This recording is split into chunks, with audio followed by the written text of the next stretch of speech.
Ayan, mayong buntag sa tanan sa mga Bisaya diha, lalong-lalo na diri sa Dubai, UAE. Maraming salamat sa nagpunta ngayon sa OFW Caravan dito sa Conrad sa Dubai.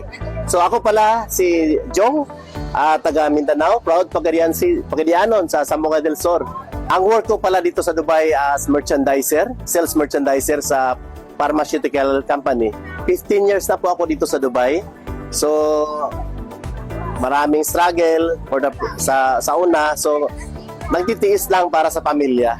So naapod diri karon sa Conrad Hotel Dubai. Nakaabil ko sa renewal sa akong driver's license sa Pilipinas. So dako kayo siya katabang lalong-lalo na ako na isang OFW. So can you imagine guys, for the first time nandito ang ating OFW Caravan na sinali nila ang sa LTO processing para lang sa mga OFW na matagal lang hindi nakauwi sa Pilipinas kagaya ko. So maraming salamat po at mabuhay po kayo. Daghan kayong salamat and God bless you all.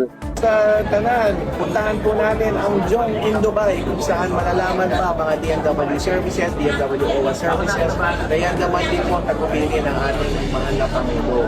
So maraming salamat sa inyong paggabay at pagtulong at pagsuporta. Ganon din po ang paglilingkod namin sa inyo. So maraming salamat. Ang pinghalong sa tanan, at Regional Director si Iris K. Regional!